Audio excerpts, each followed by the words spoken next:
Saudara-saudara, di antara ribuan pulau yang terhampar di Khatulistiwa, di antara hutan yang tak bertepi dan sungai yang tak pernah berhenti mengalir, terdapat sebuah kisah kecil.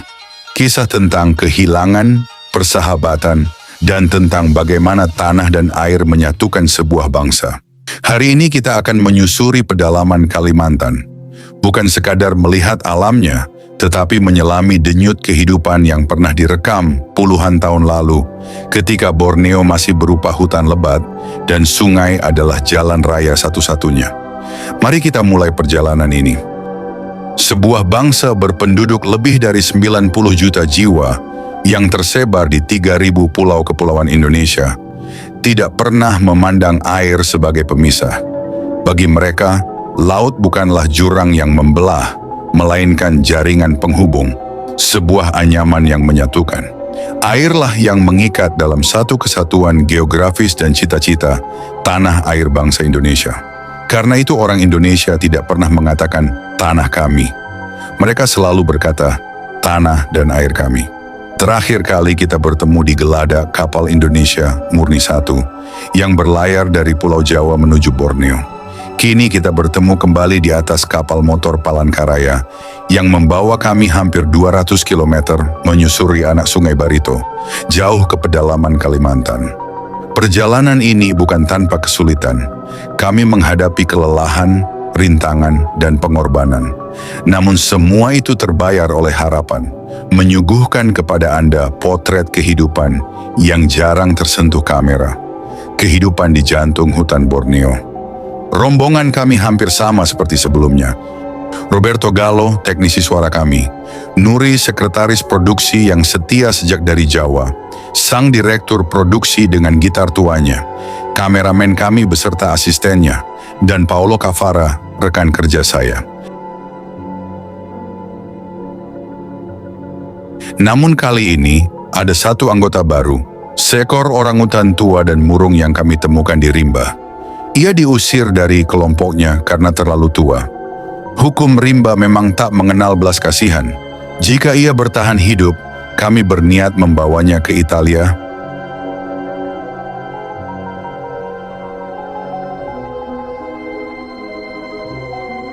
Perahu kami kini menyusuri Banjarmasin, ibu kota Kalimantan Selatan, yang dengan bangga dijuluki Venesia dari timur.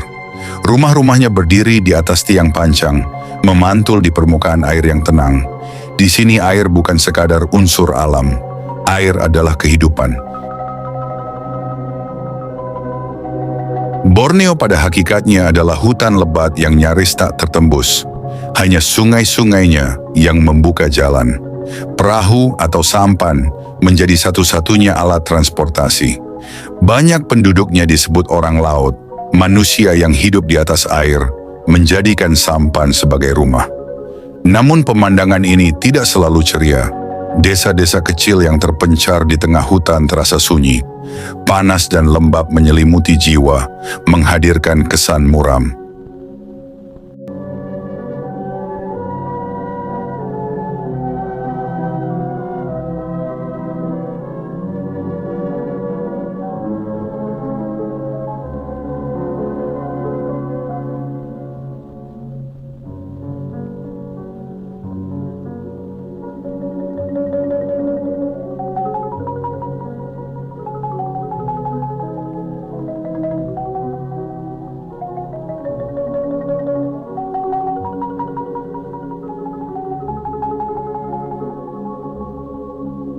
Di tengah suasana itulah kami menyaksikan sebuah kisah kecil, melankolis namun penuh makna. Kisah tentang seorang anak bernama Juni. Kami bertemu Juni pada hari yang paling menyedihkan dalam hidupnya. Kakaknya Yusuf telah meninggal dunia. Yusuf bukan sekadar saudara, ia adalah ayah bagi Juni karena ayah kandungnya tak pernah ia kenal. Yusuf seorang penebang kayu di hutan jati. Juni biasa menemaninya, membawa nasi goreng atau alat-alat kerja, menghabiskan hari-hari di bawah naungan rimba.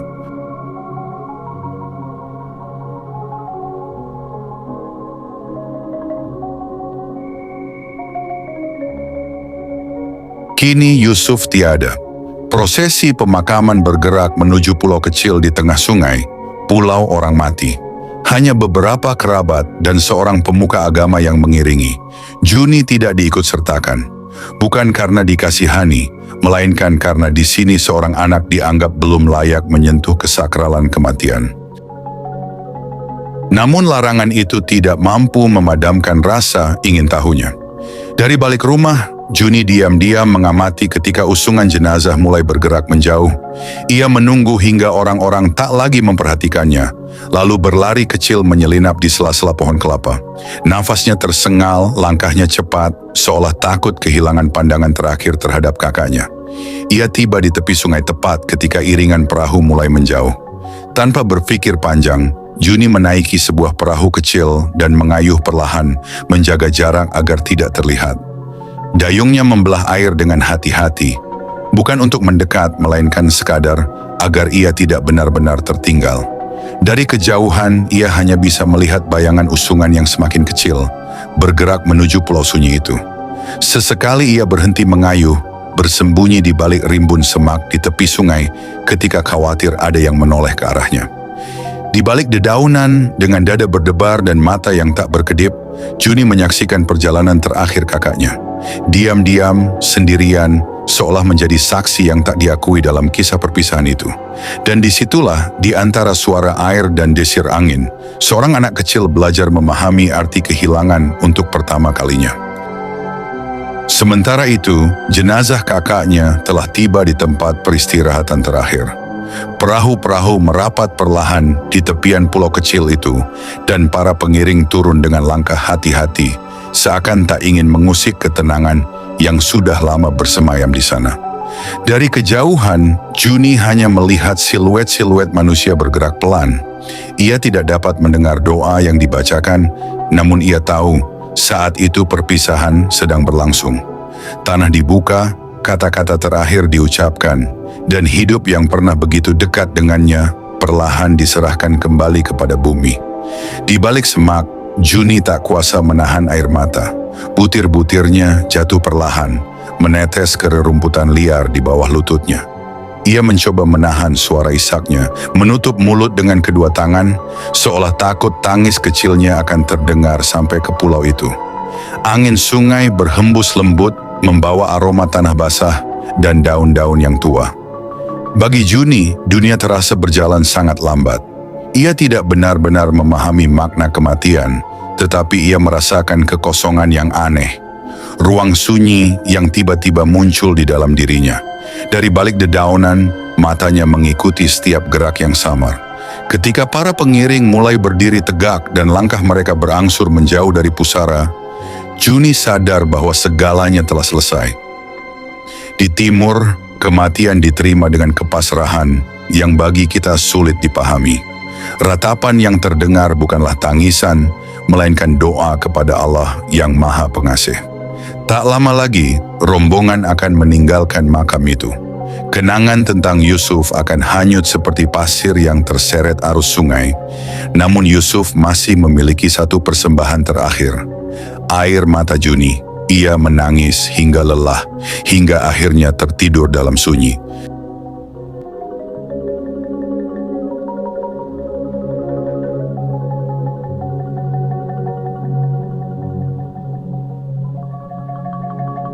Beberapa jam kemudian, seorang gadis kecil muncul di dermaga.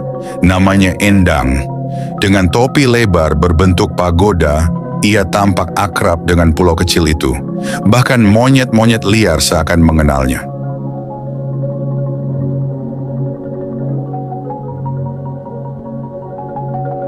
Konon ada legenda tentang bajak laut Cina yang arwahnya menjelma menjadi monyet-monyet di pulau ini.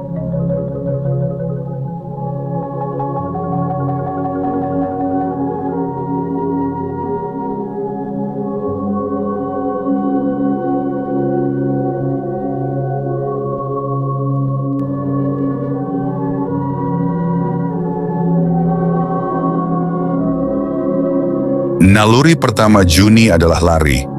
Namun harga dirinya menahan langkahnya. Ia mendekat.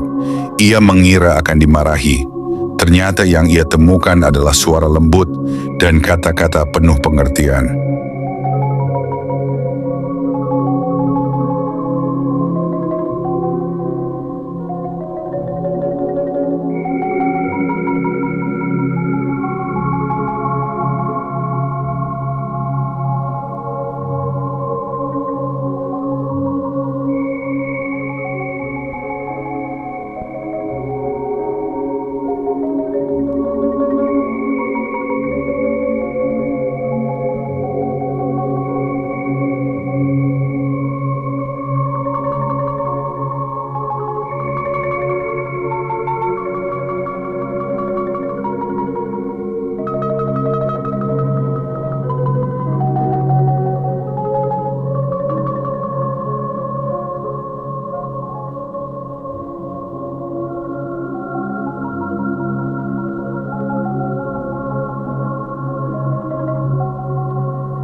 Endang mengajaknya melihat tambang berlian. Untuk menemukan cahaya berlian, orang harus menyelam ke dalam lumpur hingga ke pinggang. Tanah digali dari kedalaman puluhan meter, dilunakkan, lalu dicuci dengan tangan dalam wadah sederhana.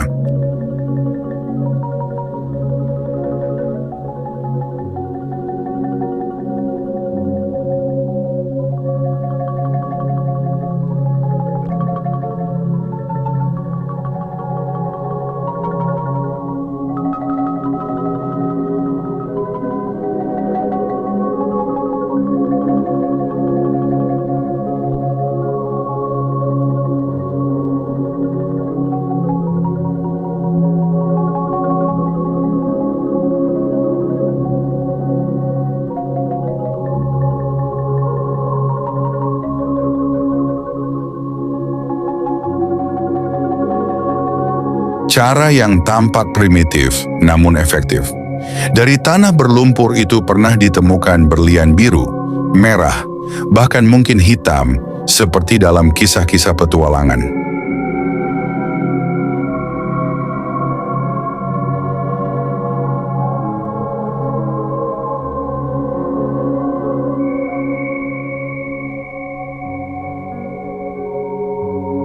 Setelah itu giliran Juni menunjukkan kerajaannya, jalur-jalur hutan yang ia kenal seperti telapak tangannya sendiri.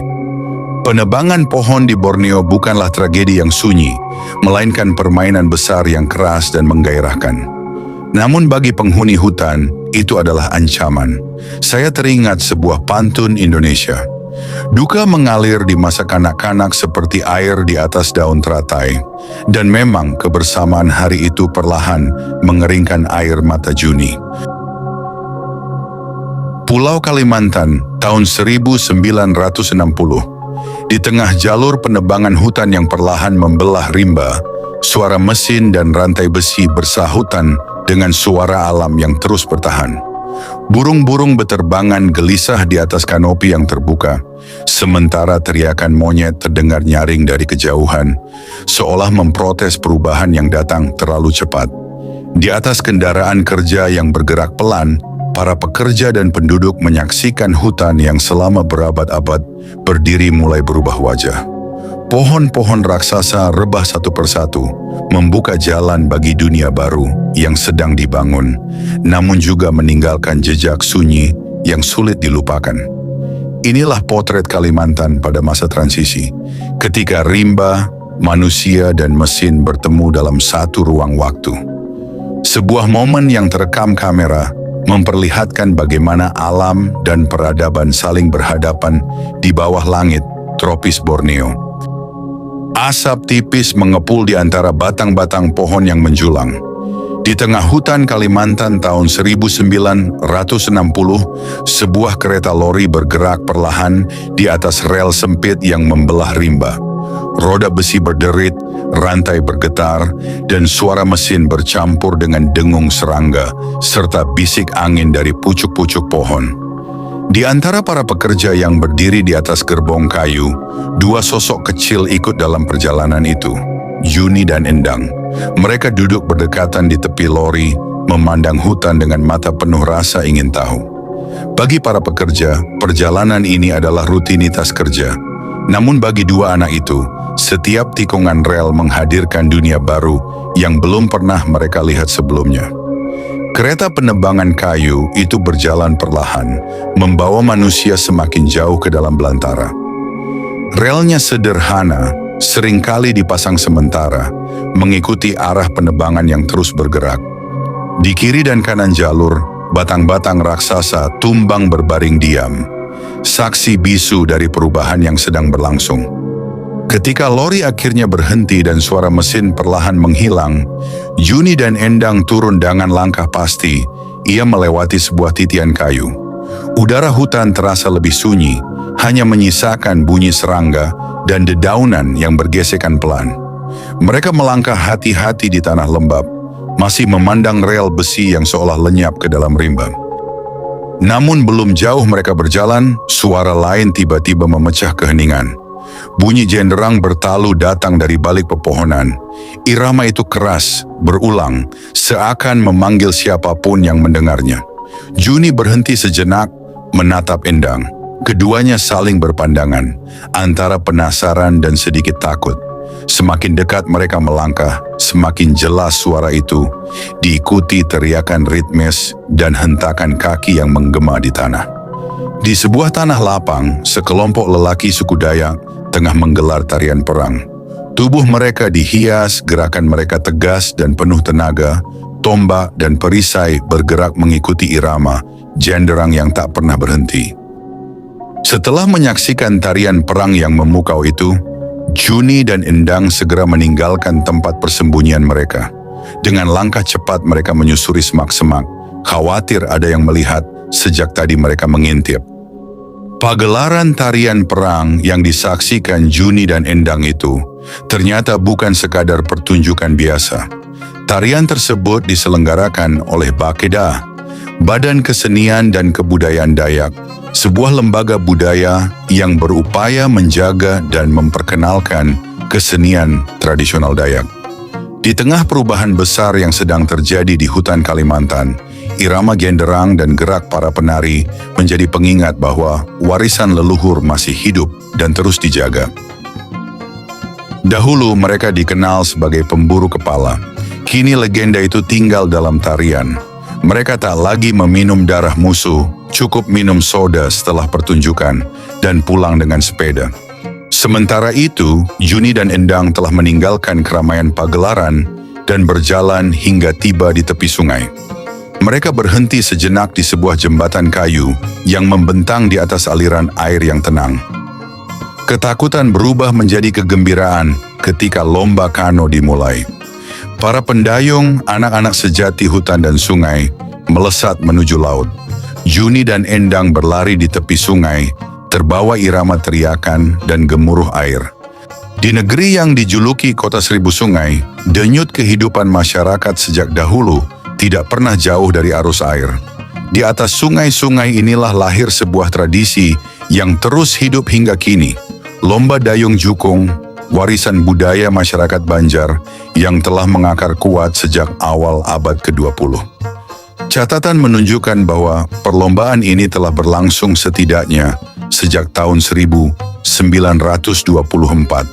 menjadi bukti bahwa sungai bukan sekadar jalur transportasi, tetapi juga ruang kebersamaan dan identitas budaya. Seiring waktu, tradisi ini berkembang menjadi bagian penting dari perayaan rakyat. Pada dekade 1960-an, Lomba Jukung semakin dikenal luas sebagai salah satu kegiatan yang memeriahkan Hari Kemerdekaan Republik Indonesia.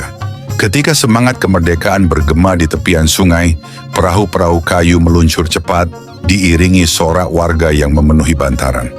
Perlombaan ini bukan hanya pertandingan kecepatan, melainkan simbol kebersamaan dan rasa bangga terhadap warisan leluhur. Jukung yang digunakan merupakan perahu kayu tradisional, dibuat dari batang pohon pilihan dengan keterampilan turun-temurun yang diwariskan dari para pengrajin sungai. Dalam perlombaan, dikenal beberapa jenis yang memiliki karakter khas.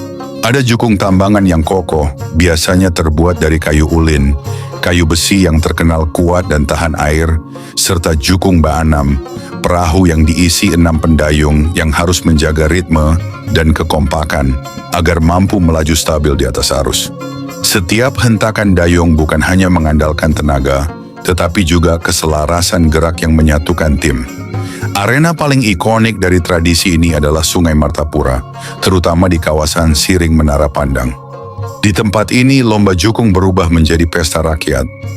Penonton berjejer di tepian, pedagang memenuhi sisi jalan, dan suasana sungai seakan kembali pada masa ketika perahu menjadi urat nadi kehidupan. Namun semarak tradisi ini tidak hanya terbatas di pusat kota.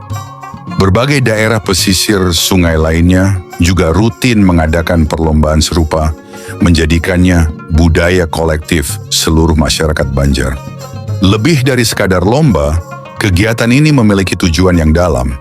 Ia menjadi sarana melestarikan alat transportasi tradisional, mempererat persaudaraan antar warga, serta mencari bibit-bibit atlet dayung yang kelak dapat berprestasi lebih tinggi. Di balik kompetisi tersimpan nilai gotong royong, disiplin dan penghormatan terhadap alam sungai yang selama berabad-abad menjadi sumber kehidupan. Ketika malam tiba, pesona budaya sungai menghadirkan wajah lain melalui festival jukung hias atau tanglong. Perahu-perahu berhias lampu warna-warni dan ornamen tematik berlayar perlahan di atas air, memantulkan cahaya yang berkilau di permukaan sungai. Suasana menjadi magis, perpaduan antara tradisi, kreativitas, dan atraksi wisata budaya yang menarik perhatian masyarakat maupun pengunjung luar daerah. Hingga hari ini, tradisi lomba jukung tetap bertahan. Dukungan pemerintah Provinsi Kalimantan Selatan dan pemerintah kota membuat kegiatan ini terus diselenggarakan secara rutin. Saat kano-kano menjauh ke arah laut lepas, Juni mengantar Endang pulang. Senja turun perlahan. Endang akan disambut kakeknya. Juni tidak lagi memiliki siapapun yang menunggunya di gubuk kecilnya. Namun hari itu, di tengah duka, telah tumbuh sesuatu yang lembut dan sederhana. Sebuah persahabatan. Malam ini, gubuk di atas sungai mungkin tidak lagi terasa begitu kosong. Dan untuk pertama kalinya sejak kepergian Yusuf, Juni mungkin tidak akan takut menghadapi malam sendirian. Karena di tanah dan air yang luas ini, kesedihan pun selalu menemukan arusnya, dan harapan selalu menemukan tepinya.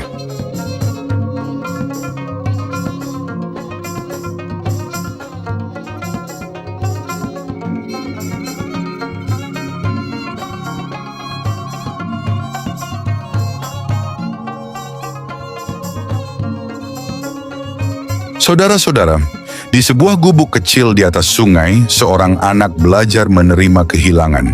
Di tengah hutan yang luas dan air yang tak berujung, ia menemukan sesuatu yang tak kalah berharga dari berlian, sebuah persahabatan.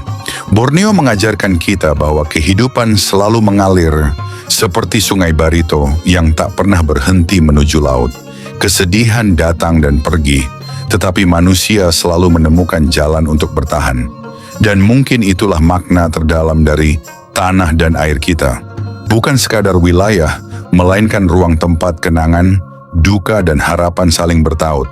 Jika kawan-kawan menikmati kisah dokumenter sejarah seperti ini, jangan lupa dukung channel ini dengan subscribe, like, dan bagikan kepada yang lain. Karena setiap arsip lama yang kita hidupkan kembali adalah jendela untuk memahami siapa kita hari ini. Sampai jumpa di perjalanan sejarah berikutnya.